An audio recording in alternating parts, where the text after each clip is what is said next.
Who on earth killed Theo Silverton? If you've been asking the same question, then I've got you. I'm going to help you identify Theo's killer by ranking every suspect from least to most likely. Hi, it's Adriana Walsh from Soap Insider. Look, I know you already have an opinion on who did it, but hear me out, because you might have missed some key details about these suspects that completely change the game. By the end of this video, you might be rethinking everything. Before we dive in, hit that subscribe button if you love Coronation Street drama as much as I do. Quick recap. Theo Silverton, Todd's abusive husband, was found dead at the bottom of the scaffolding on Friday night. Betsy made the grim discovery, and now the investigation is closing in on several people connected to Theo's final moments. Each one has their own connection to Theo, each one had motive, and each one was on the street that night when everything went down.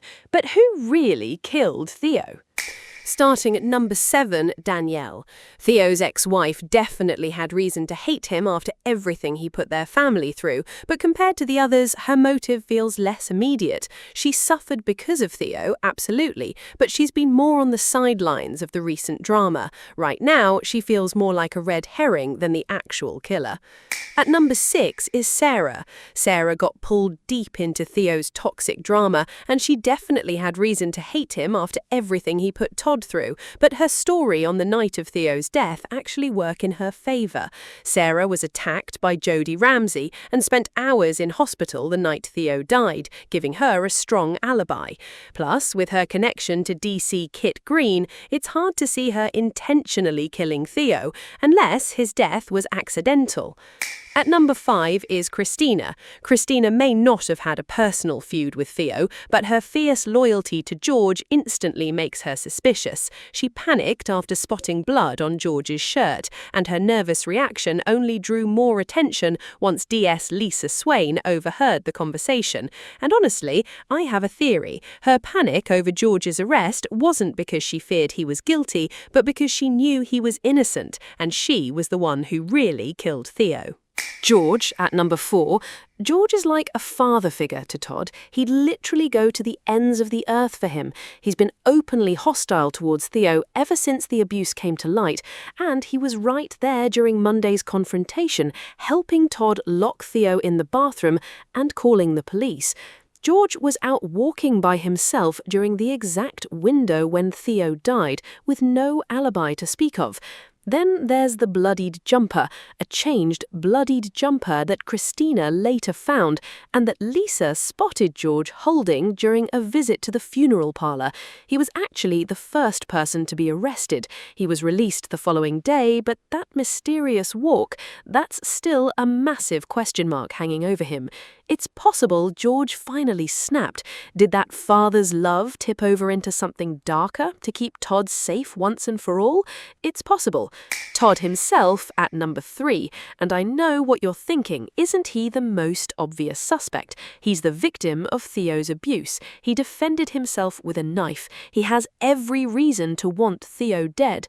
But that's exactly why I'm not putting him at number 1. Todd has been running from Theo, not hunting him down. After that horrific confrontation on Monday, Todd wanted distance. He wanted the police to handle it. Would he snap if pushed into another corner? Absolutely. But the premeditated nature of pushing someone off scaffolding? I'm not convinced Todd has that in him. Plus, the writers might be playing with the obvious suspect trope here.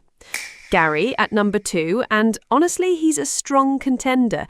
Gary has a violent history on the cobbles. He's previously been involved in the deaths of Rana Habib and Rick Neeland. The man knows what it means to cross that line.